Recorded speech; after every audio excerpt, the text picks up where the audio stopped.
Hello and welcome to the Believe Crew podcast. The business is you. I'm Jamie White, founder of Believe Crew and your host. Let's jump right in. Today we have Cyrina Talbott with us here on the podcast, and I'm wondering, Cyrina, if you can tell everyone about what you do and who you are and how you help people today. I know that I met you earlier this year and you've transformed not only my life, but many of the other people that I've recommended to you. And so I've seen the results of what it's been like, but I'm curious what it's been like for you building a business. How did you get into this? All the things that we can talk about today. So if you don't mind starting us off with a little bit of the beginning, who you are and how did you get here? Yeah, so awesome. My name is Cyrina Talbott. I started 5 years ago, I started the Mindset Transformation Company, and really do what I do with other people because of my experience with it's a rapid transformational therapy and also has transitioned into coaching. I think all of us have a moment, like we have a moment. There was somebody, I think it was a comedian saying like, we can, remember the moment everything changed. And for a lot of people, that is the equivalent of a mental breakdown. So for me, they're also similar. Like that was a similar experience for me. And it was in 2012 when this business that I had been running for 5 years ended. And it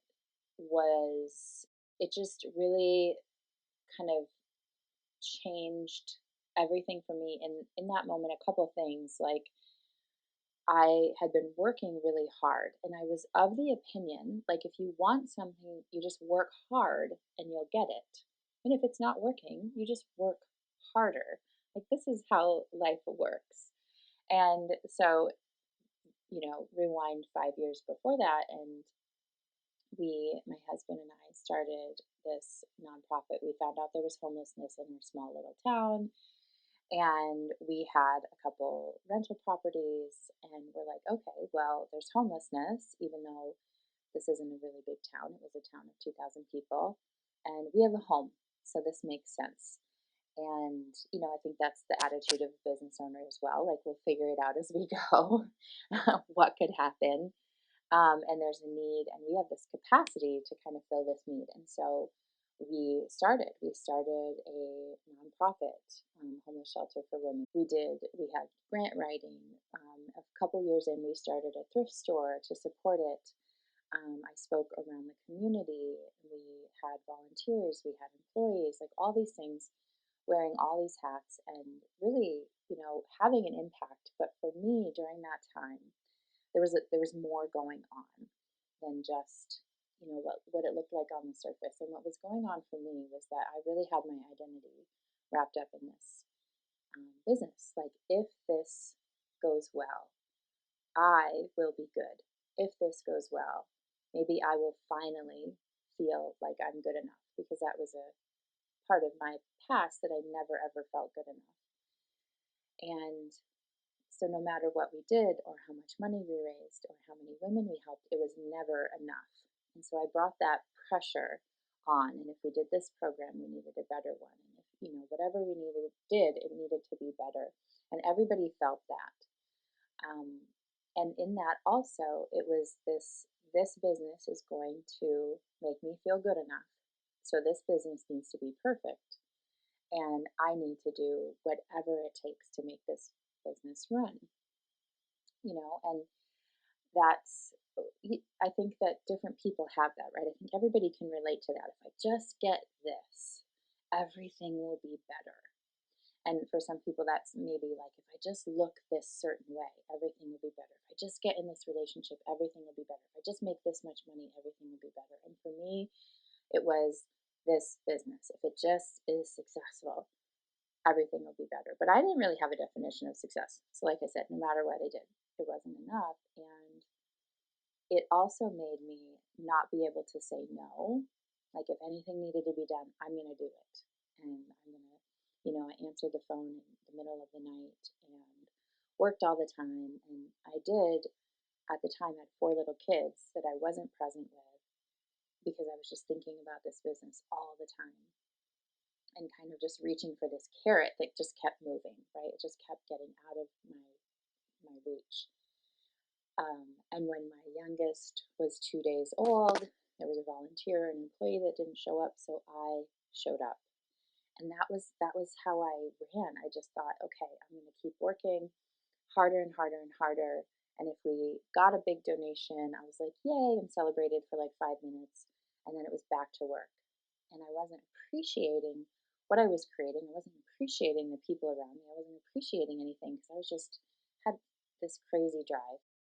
And so after doing that for 5 years and not resting and not stopping, my body did what our bodies do. And it just was like, I'm done. Like, I'm out.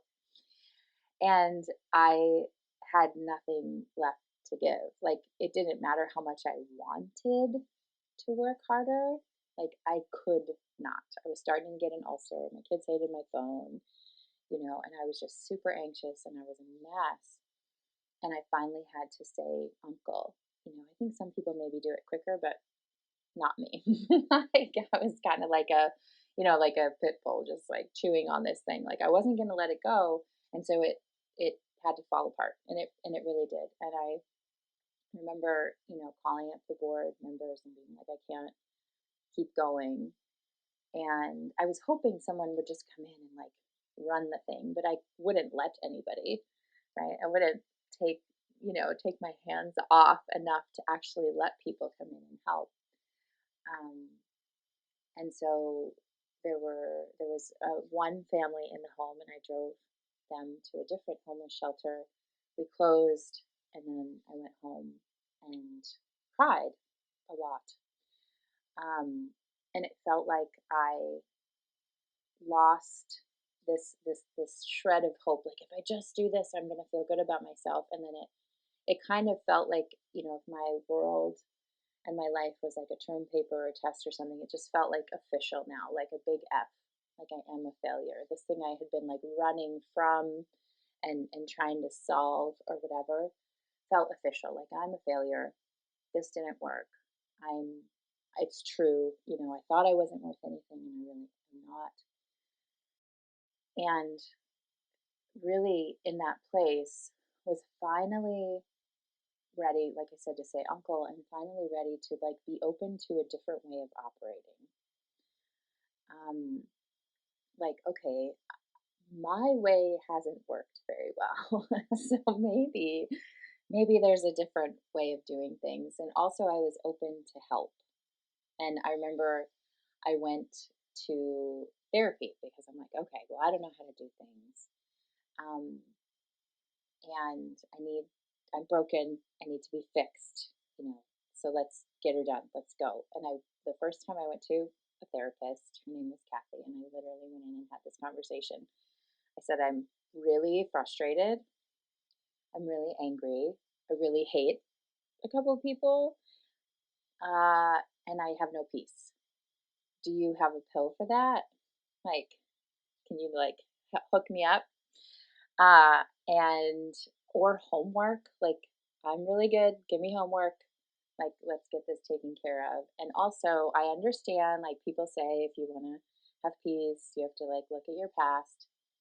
And can we like not do that? Can we just start from here forward? Like, let's just, I think I've got that pretty buttoned up. Let's not look at that.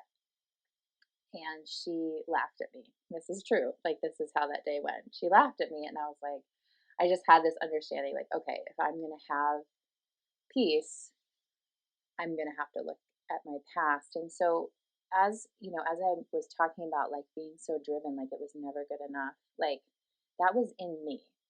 There was this constant feeling coming up in me of like not feeling good enough. And we were also dealing with women who had trauma, right? And so that would come up, and I would just shove it all down. And I really thought, like, that's in the past. Like, I don't have time for that. I don't want to look at that. But in this moment, with Kathy going, okay, well, I guess I need to look at that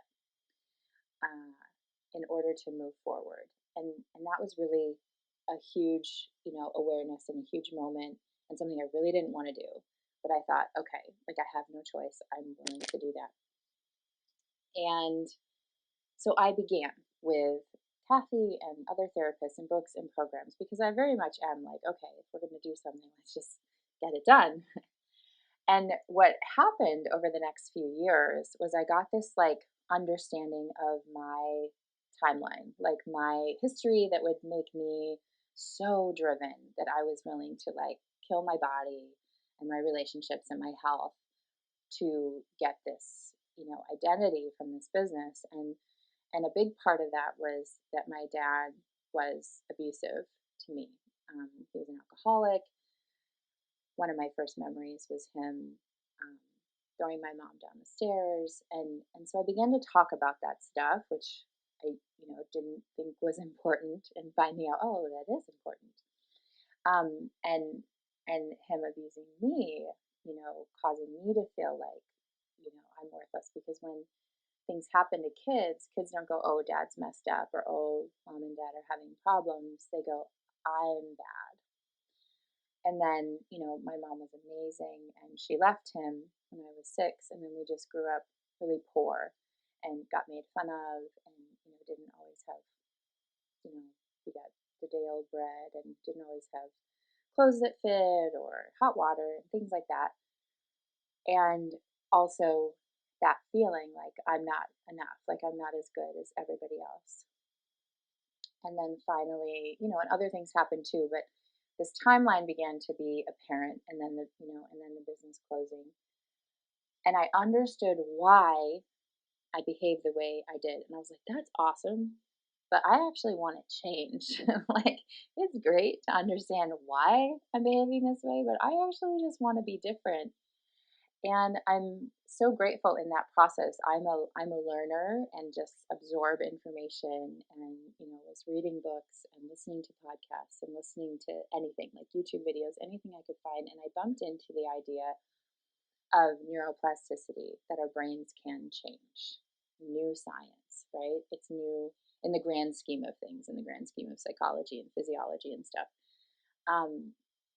And that was amazing to me. Like, our brains can change. And around the same time, in learning about that, learning how they do, and coming across rapid transformational therapy and hypnotherapy as a way that facilitates our actual neural pathways to change quickly and effectively.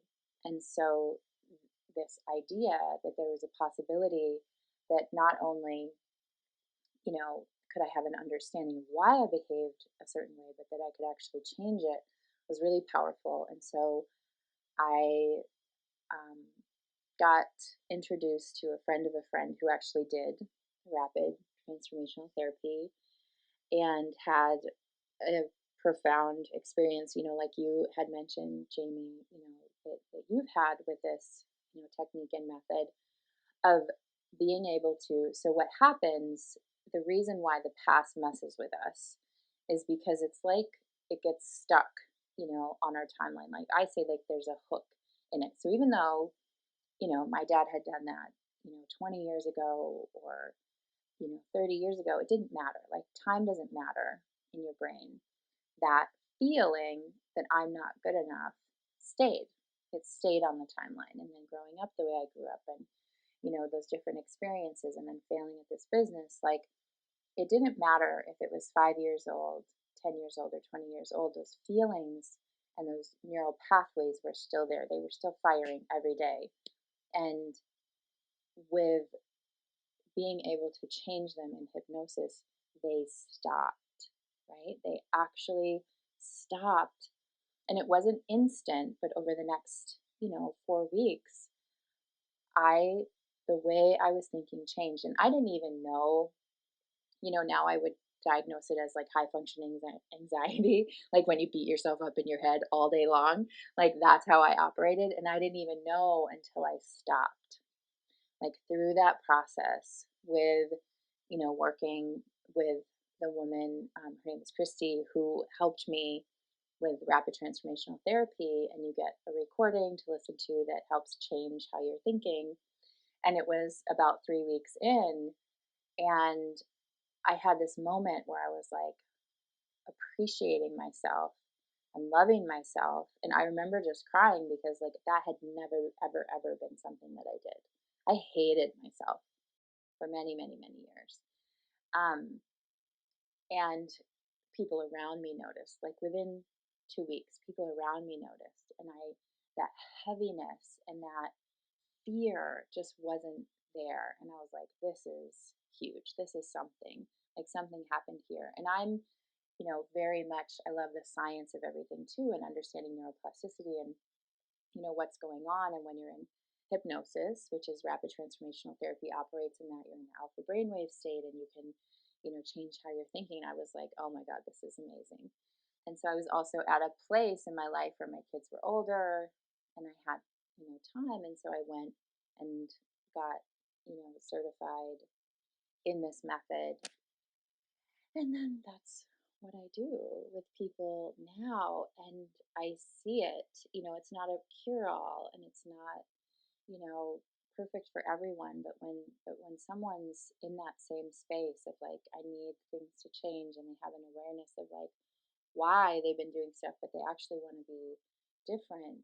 And it is, it lines up. It's just incredible. It's incredible how we can change how our brains are operating and take away these things that get stuck, when they're 10 years old or they're 5 years old or they're 30 years old, and actually release them and actually help you think the way that you want to and behave the way you want to moving forward. So that's what I get to do with people today, and I love it. That is amazing, Cyrina. And what is coming up for me is I was recently at an event where there was a therapist where her practice is booked out, and there were perfectionists in the room, kind of like you said, that high performing, anxiety based, perfectionist business owner. And the room was packed. I mean, it was a small room, but it was packed, standing room only. And what she was suggesting was that there are these beliefs from the past that are holding you back, but then at the end there wasn't really a solution given. And so people were like curious. They're like, so how do I fix this? Do I just need to book time with you? And she was like, oh, well, I'm booked up. She's like, and actually, I don't even enjoy taking on clients.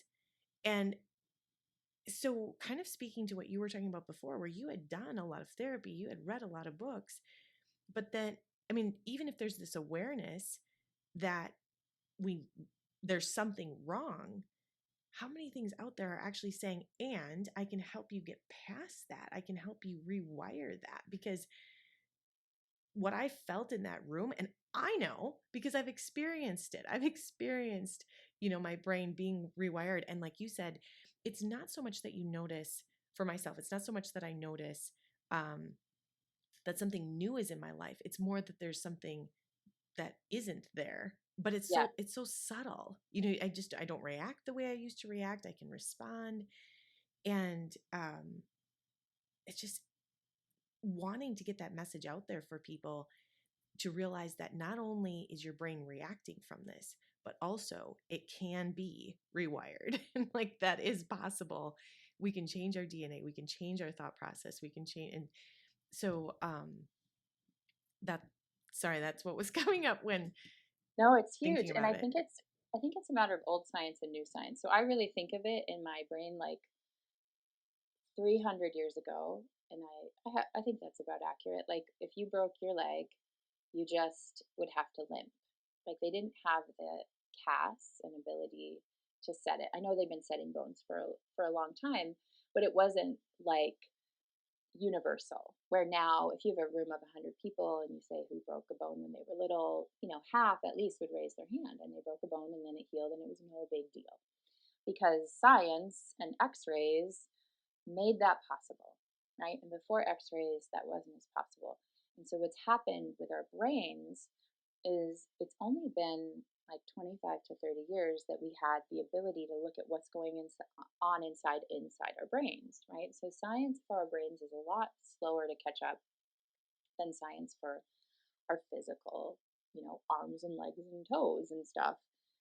And psychology and therapy, I love. I have a lot of friends, that that do that and operate it is a necessary place, but it is also 100 years old, and it hasn't as much caught up to new scientific instruments that can study how our brains work, right?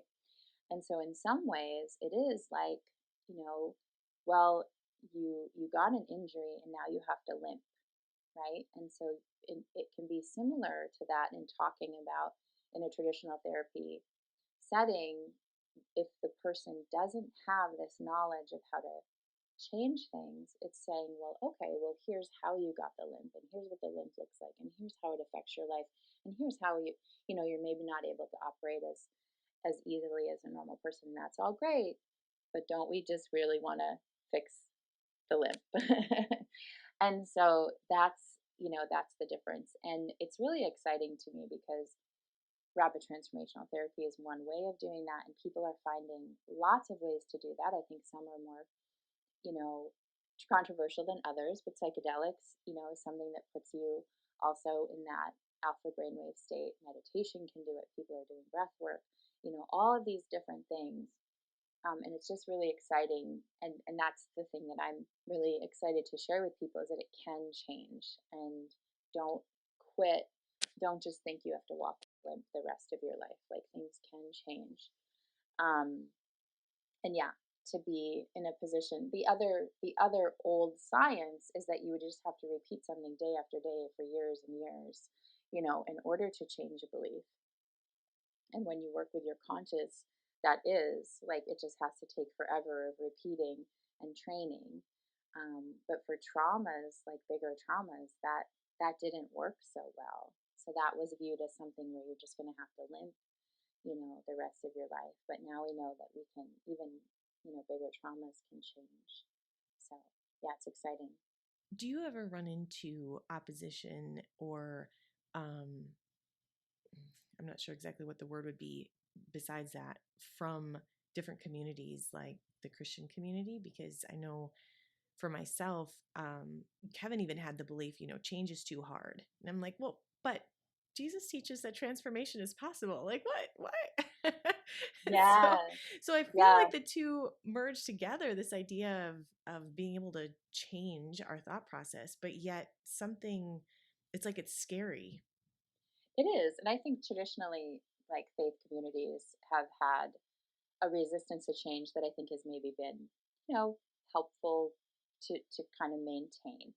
So I've thought about this a lot because I also, came from Christian belief and background. And I first bumped into hypnotherapy or hypnosis in high school. There was a hypnotist for the high school graduation party, and I sat in the back of the room and I would not make eye contact. I was like, I'm not looking at that guy. Like, that scared me. Those Plus I are was fun, like completely unexpected. yeah. Yeah. And when you have trauma, you're like, I'm not letting anybody control me or do anything to me. Like, I was always like hyper vigilant and like aware of who was in the room and like keeping myself safe, right? Yeah. Because and to me that was like not cool. And so it was so it's a different understanding of like what hypnosis is. And for me, the alpha brainwave state really helps. So you have your conscious and your subconscious. Conscious is beta, subconscious is alpha. We operate in beta, most of the time, but our beliefs are in alpha. And so it was understanding that to me was like, okay, cool, I can get my mind around that. Like, God made different brainwave states. Like, this makes sense to me. And kids live in the alpha growing up. They call it the hypnagogic state until age 10. And so they're being programmed. It's where you're more suggestible. It's where, like, I learned as a little girl, I'm bad.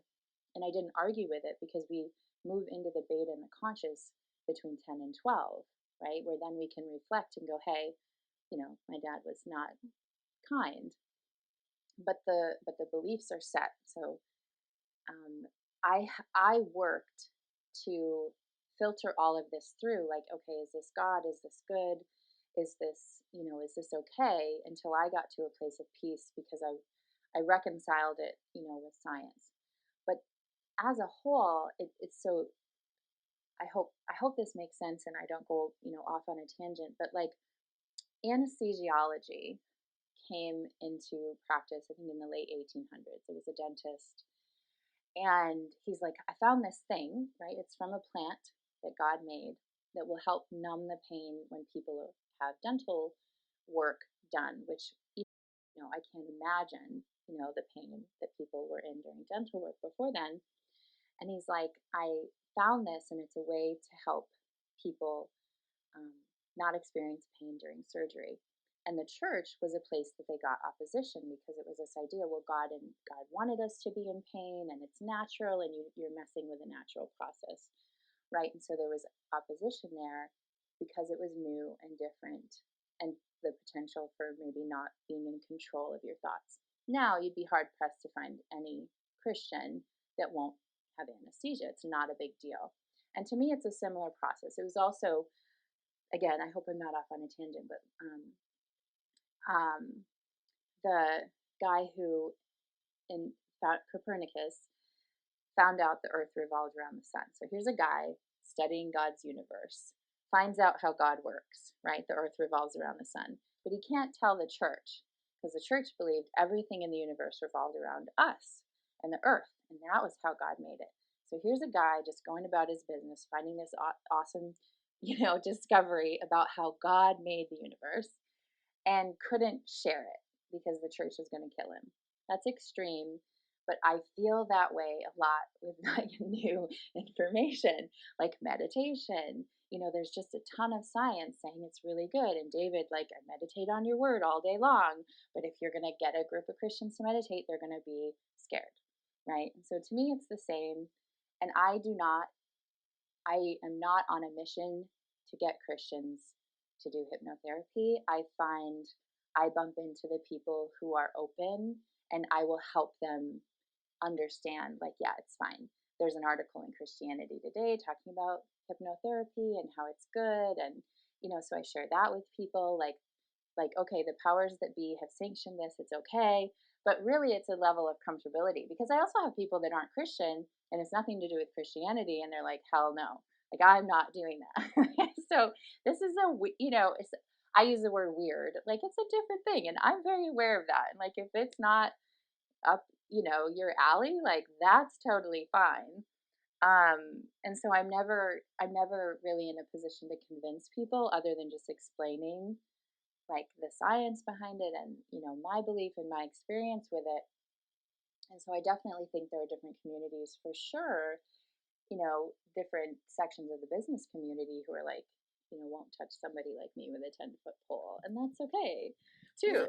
that's funny too, because I was actually just thinking about how so many business owners are the people that I'm like, hey, if you want to get help from some of this stuff, because some of the issues in your business are not actually business issues, it's something from childhood. We got to go back a little bit and clear out that subconscious level, so that you can move forward. And the beliefs, like you said, when you were running your nonprofit, where it was like, I just need to work harder versus like, why do I want to keep that belief? What, or I'm not good enough. Well, why do I want to keep that belief? There's different things about it. And I remember even after my appointment with you and my husband just being like, wow, you have so much courage, and I was like, what? I didn't realize that but there's something about the word because it's connected, like you said, to that person that I saw when I was in high school that made everybody do things that, we wouldn't normally do. But what other word would you use for it, right? Like you said, these different brain waves, being able to access them. Even if we use different words, it's still not going to make people more comfortable because it's new. It's new information that we didn't have access to before. And it's not like we can take old words and make them make more sense. There's just, Well, and I think that I think there's a level of integrity of like, yeah. if you're going to come into this session with me and it's going to be different and it's going to be deep and we're going to be looking at your childhood and we're going to be looking at it in a way that's not reliving anything or whatever, but understanding like, okay, what's stuck? Like, what's the thing that isn't actually in my childhood that's knocking on my door every single day? I mean, that's how it was operating in that business that I Yeah. ran for 5 years. Like, I'm like, oh, that's in the past. Well, no, it was every day. Every time I interacted with a very strong personality, I was triggered. I was like emotionally reactive. Like you said, we react. I would get angry and really not know why, right? That's how it's affecting our businesses. It's making us not be able to make the wise decisions and have the responses that we want. So it's not really in the past. Ooh, So, that's good. That's a good point um, again. Yeah. yeah, but if I was to be like, "Oh, we're just gonna have this little session," and then you'd be like, "What just Right. happened?" Right? Right. So there is this idea, and I do think it takes courage. I've had, I think it takes courage, Mm. and whatever it is that you do, and this can be there are traditional therapy where you're looking at your past, and there's different you know exercises and things. If healing does take courage, yeah, I love that because even for myself, when I'll run into new belief issues, like at different levels of business or at different stages or depending on what we're working on. And even though I know this stuff, sometimes I'm like, I don't want to work on this. And they're like, why do you want to keep that? Now that our friends, our conversations have changed, I can't even complain about something because they're like, why is that serving you? Why do you want to keep that?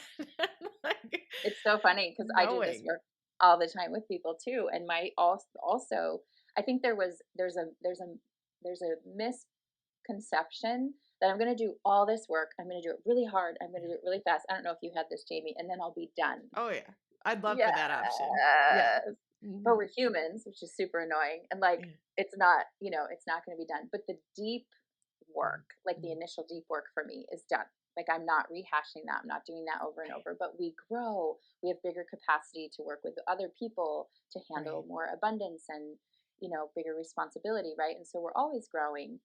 Um, and but my first reaction whenever I bump into a belief is I'm always pissed. Like, I know. I and I do this all the know. time, and I'm like, there's another thing, and it's really interesting. There's a spiral of healing, right? And it shows, like, if you imagine a cone, when we're stuck in something, when we first start healing, we're just spinning around and around and around, and we're bumping into this belief constantly, and it's messing with our lives and it's hurting us. And then as we grow, the spiral, the diameter of the spiral grows apart. So now you'll bump into something, and maybe it's once every 3 months, and then maybe it's once a year, and then maybe it's just once every time you're doing something really big in your career, really big in your business. And it's the same thing. Like, for me, it's always that, I don't belong, or I'm not good enough, right? And for different people, it might be an addiction, or it might be different things, whatever your tendency. But you grow so much that the amount of time you bump into it, is less and less. But to know that that's just going to be part of life is helpful, because I've always just wanted some kind of magical formula to make me perfect. Like, if there was, I would do it, and I'd let you know. That would be great. I'd definitely be there too. But going back to what you said, something about the nonprofit that you were in and like the meaning that you were giving it not working was really connecting for me because there was a moment and I had been, working harder, like trying to figure it out. So when I was 18, I was asked if I would run. My family was going to open another business. My dad is a serial entrepreneur. Sure. And so they needed a person to run this new business that they were going to open. And they had no experience in this industry. So it really didn't matter who it was. It could be anyone. And so I was 18 and they asked if I wanted to run a furniture store. And I thought no. And I said yes. But I was just interested in any business. It really didn't matter which one. So here I am, and the beginning was really, really good, but there were a lot of things that were not set up right, and so that didn't last. It did, and so then the gut ache started happening, and I kept trying to figure out what was I doing wrong. Read all the marketing books in the basement of the library. This was, over 20 years ago. Yes, I did not have the internet like we do today, Right. and trying to figure it all out. And I just spent so much time trying to figure out and beating myself up for everything that I was doing wrong instead of acknowledging what I was doing right. Yes. Like, technically, I had over a six-figure business within a very short period of time. And today I look back and I'm like, what? I was like doing so many things right, but I just kept beating myself up because I wasn't as good as my parents were in business, or I wasn't as good as other people in business, or it didn't feel like that. I wasn't celebrating the wins. And when I think about the work that you and I did together, it was like it wasn't safe to shine, right? So it didn't even Mhm. matter how good I was doing. If it's not safe to shine, I can't even reflect on, how is this inspiring other people? How is this, you know, encouraging other people? And so it got to the point that actually, um, I was then moved into other businesses, and this became just one of the side businesses. And so I did not focus on it. And then my dad was going to be going out of the country. And he said, I might not be back, just kind of flippantly, like, hopefully I like it so much over there, I might not be back. And my immediate thought was, what would happen if he died? Like, what would I do? And I was like, I would shut Furniture Studio down. Like, that moment I had not ever acknowledged prior to him, prior to the thought of, maybe he wouldn't come back. And I was like, whoa, what's the reason I wouldn't do that today if that's what I would do if he wasn't here? And I realized that I didn't want to be seen as a failure in business. So it didn't matter if the business was failing in different ways. It didn't matter. It was both sides. It was like, one, I couldn't celebrate the wins. And on the flip side, if someone else wasn't around, then I was willing to acknowledge the truth. And then just kind of, and this was at a point where I had worked through a lot of stuff. Obviously, this was when I was, on that healing journey where I had started to be, willing to acknowledge reality. But so much of those feelings and the things that I wasn't even aware of were running the business. Like, Yes. I just want to go back and do it over. No. So much. I mean, there's so many things. Like there's this book, The Five Regrets of the Dying, and the number one regret of the dying is I wish I didn't care so much what other people thought. And so that's the thing when we're talking about beliefs and they're set before age 10. What are we doing? We're completely dependent on other people's opinions of us, right? Whether it is a teacher or a coach or especially our parents. And so healing is releasing ourselves from that. I mean, that was for me too. Like when I would sit and get quiet and pray, it would be like, it's all good, let go. And I was like, I'm never letting go, just so you know, like that's not an option because that was so when we're talking about the ability to make a wise decision and react and respond instead of react, this is it. This is what it looks like. Like everything in me knows the wise decision right now, knows what I should do, knows what God's leading me or my intuition is leading to me to do, but I can't do it because of this past belief of what do they think or I'm bad or they're all going to hate me or whatever it is. This is what we're untangling, right? This is the work that needs to be done. And it's so interesting that you said that because in my brain, the organization was called Naomi House and it was like always needed to be bigger, better. And like when it failed, I just pictured the whole community disappointed in me, right? And there was a pastor that, so we closed July 2012, and I think they had donated in February or March, like $1,000, a local church. And I went, when we were closing, I went to everyone who had donated, and I'm like, hey, we're closing, we can give you back your money. And they're like, no, that's, totally fine. It's been a few months if you need it to close up.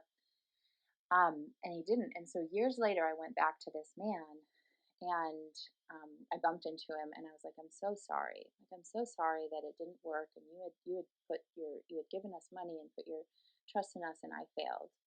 And he looked at me and he said, you didn't fail. You opened a homeless shelter in our town.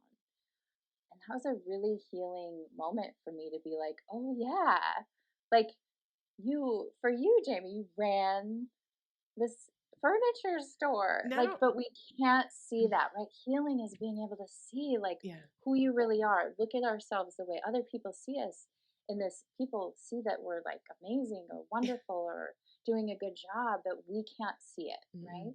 I ran a furniture store without having any experience Right. in furniture sales, retail design, Right. nothing, nada. Right. Was hiring people at 18 and then eventually created this Twilight tour in my mom's name where it was a parade of homes for older homes. Like it didn't have to be a new home, like the parade of homes today is all about the builder and the new homes and the new stuff. It was like there's so many people putting money into these older homes, and so created this Twilight tour and women loved it. And they like I had so many women mad at me the first year because they were like, I didn't know it was going to be this good, and so I didn't invite my friends. And they were mad at me for, but the word that came up after I started doing some of this work was inspiring. And I remember this is actually Mark Gungor created or was part of this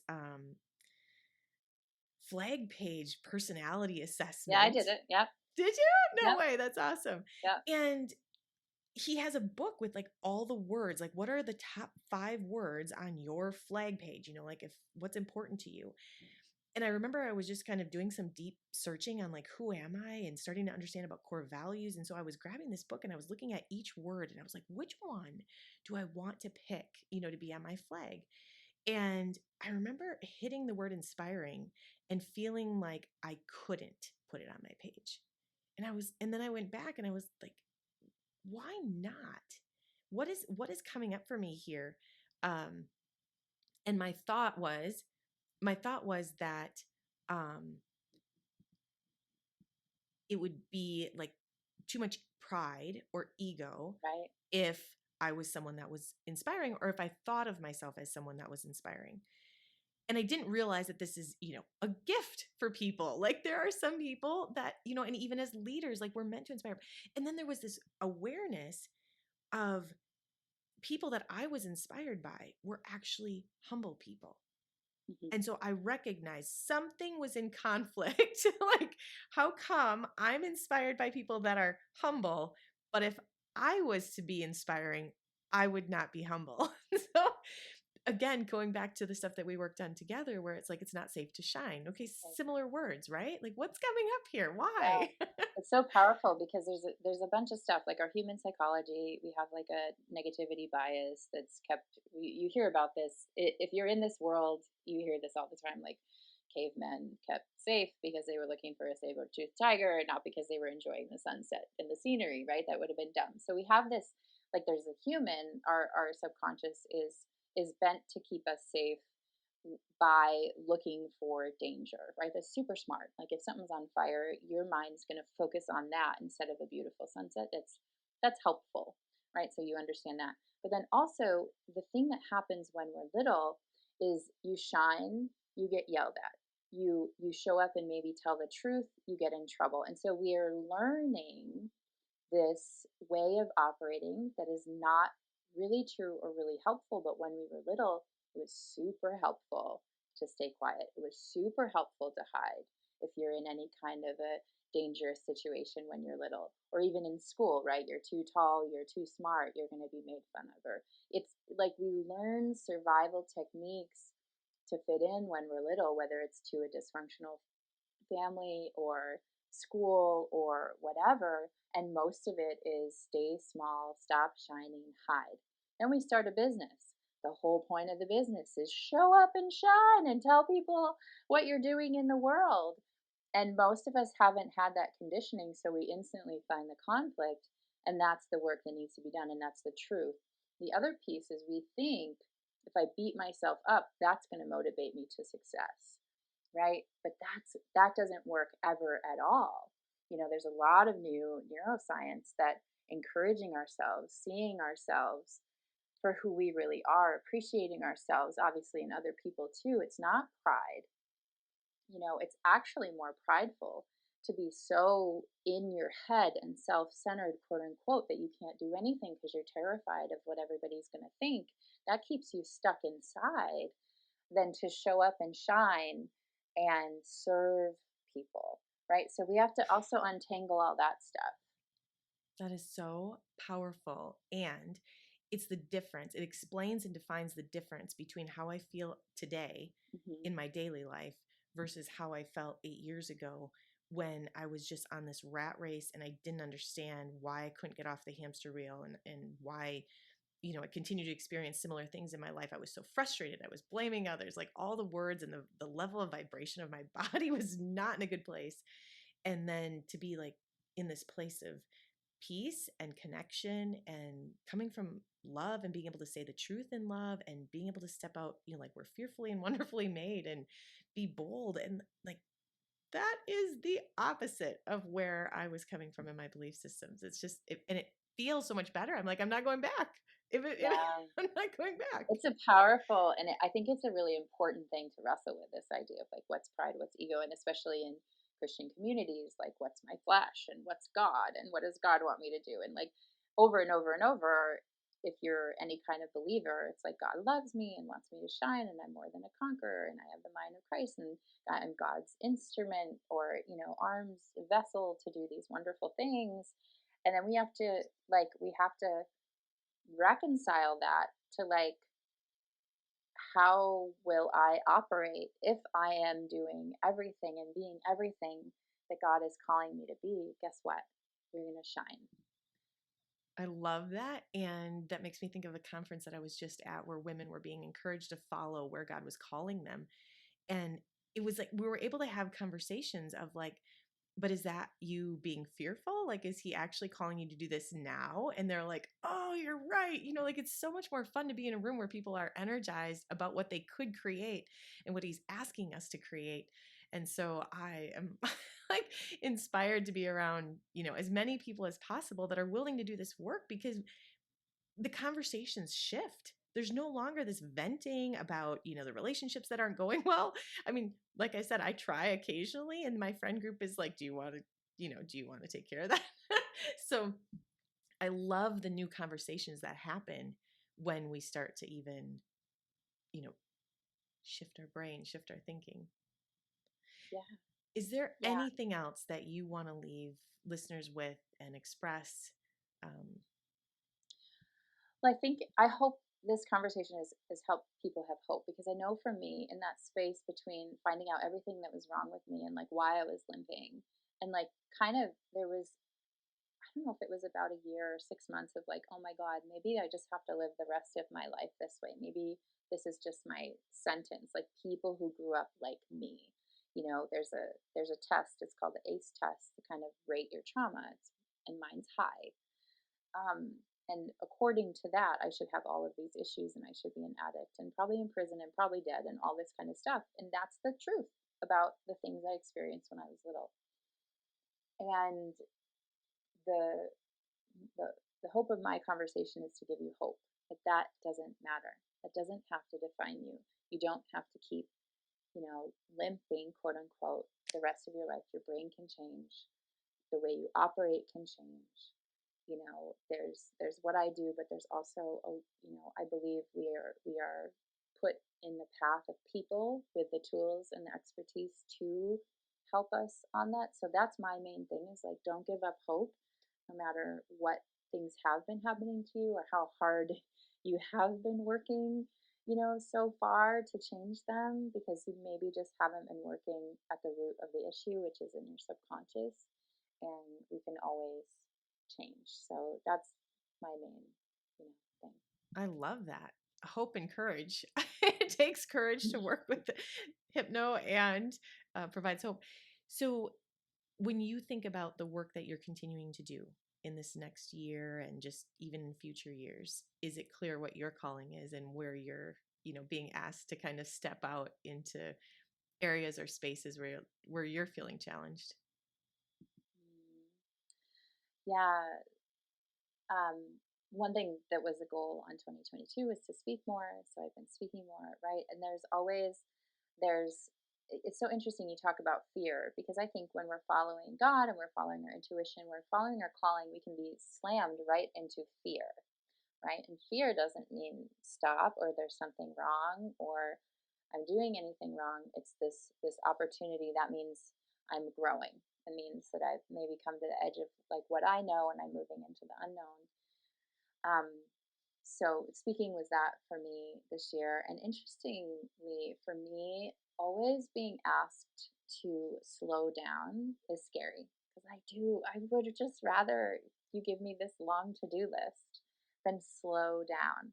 And so that's something that I'm being asked to do and leaning into. It doesn't mean not be productive, and it doesn't mean I don't accomplish things or accomplish goals or take those off the table. They're still there, but how can I do it in this slower way, and I think more natural way? Like, I've been paying attention to how nature operates more. Like, it's like it just operates different than this linear, like step 1, 2, 3, 4.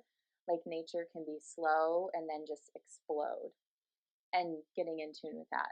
So that might not make sense, Oh my goodness, but there's so like, many things that come up with that. It's just amazing. Yeah.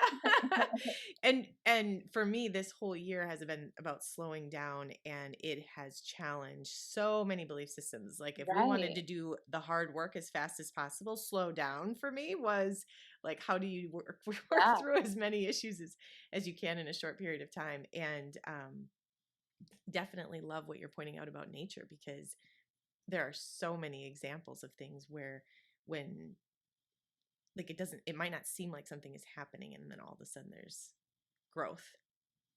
Hmm. Yeah. Yeah. So that's kind of what I'm being. That's kind of, where I am. And in that, obviously, like, business goals are reach more people, have more abundance, have more, travel and freedom and stuff like that, but doing it in this different way. And I'm not sure what exactly that looks like. Yeah. So, And that's the other cool thing, is recognizing that as business owners, if we feel like we have to know what that looks like, then we're limiting the possibilities, right? Instead of saying, how am I going to do that? It's like, well, who's going to help me do that? I don't and know it's how, but it's I'm going so to get there. fascinating. Yeah, when you're talking about meaning, right? Our brains are like meaning making, and we have a lot of patterns and meaning and understanding of work is hard, work is all the time, work trumps everything in your life.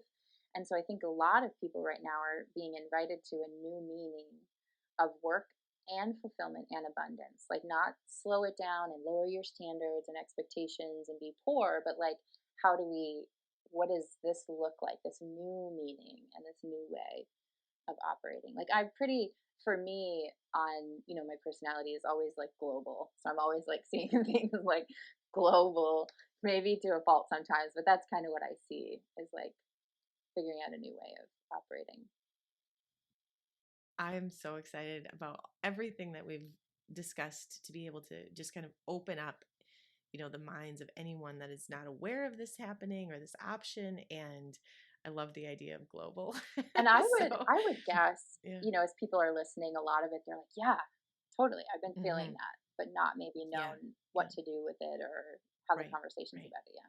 Right. No, there's a huge shift happening in levels of awareness. And there's just a shift in thinking that happens, a shift in awareness, a shift in, what we're attracted to, without um, anybody needing to, put a bunch of billboards out there. And so Mhm. I'm excited about this shift that's happening, and want to be a part of it. Yeah. Yeah, So totally. thank you so much.